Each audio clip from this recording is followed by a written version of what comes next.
Today we are going to see in school management and administration, financing education in India. So we have Sudhasini here with us.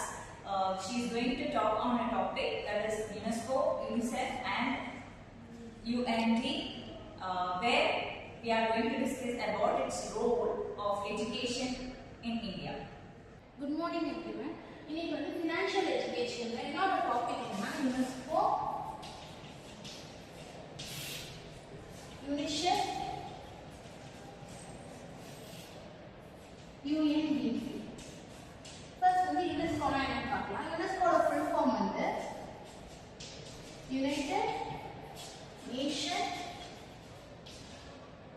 Educational Scientific and Cultural Organization.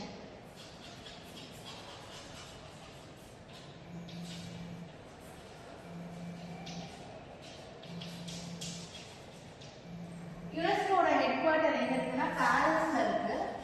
இது எப்ப establish பண்ணாங்கன்னா 16th November 1945 establish பண்ணாங்க. அதாவது after world war 2ல வந்து establish பண்ணியிருக்காங்க. இது யுனெஸ்கோன்றது specialised agency of United நேஷன்னு சொல்றாங்க. இது எதுக்கு ப்ரொமோட் பண்றாங்கன்னா ஸ்டூடெண்ட்ஸோட ஹெல்த், எஜுகேஷன், கல்ச்சருக்காக இதை ப்ரொமோட் பண்றாங்க.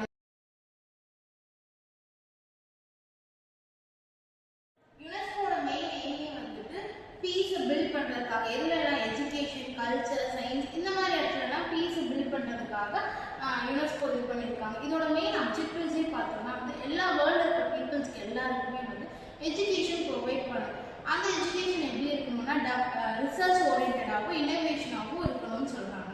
இதோட அப்ஜெக்டிவ்ஸ் பார்த்தோம்னா வந்துட்டு இன்டர்நேஷனல் கோஆப்ரேஷன்ஸை வந்து ப்ரொமோட் பண்ணணும் அப்படின்னு சொல்லியிருக்காங்க. நெக்ஸ்ட் வந்து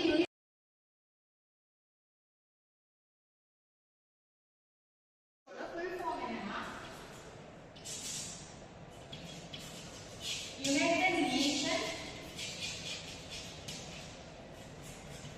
International Children Emergency Fund.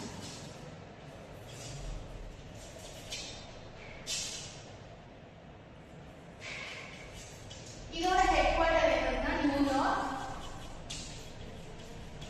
இது எப்ப எஸ்டாப்லிஷ் யுனிசெஃப் எப்ப எஸ்டாப்லிஷ் பண்ணாங்கன்னா 11th டிசம்பர் 1946. அதாவது யுனெஸ்கோ வந்து 1 இயர் கழிச்சு யுனிசெஃப் வந்து எஸ்டாப்லிஷ் பண்ணியிருக்காங்க.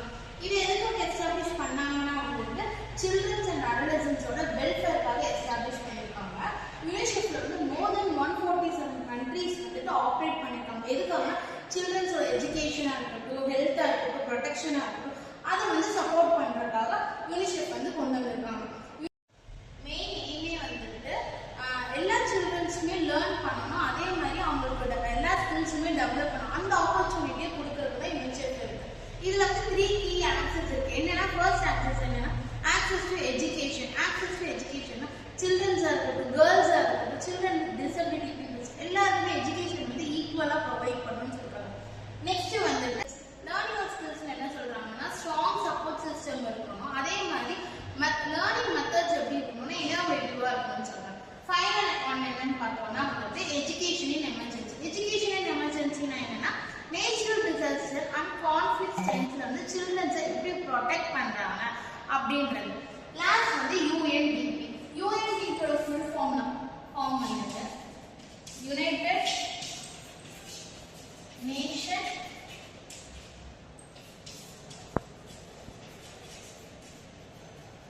Development programme. இதோட ஹெட்குவார்ட்டர் வந்து நியூயார்க். இது எப்ப எஸ்டாப்லிஷ் பண்ணாங்கன்னா 22 நவம்பர் 1965 எஸ்டாப்லிஷ் பண்ணாங்க.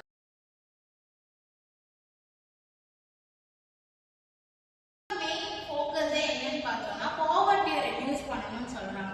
யுஎன்டிபியோட ரோல் இன் எஜுகேஷன் என்ன பார்த்தோம்னா ஜெண்டர் ஈக்குவாலிட்டியை வந்து ப்ரொமோட் பண்ணணும், சஸ்டைனபிள் டெவலப்மெண்ட்டை சப்போர்ட் பண்ணணும்னு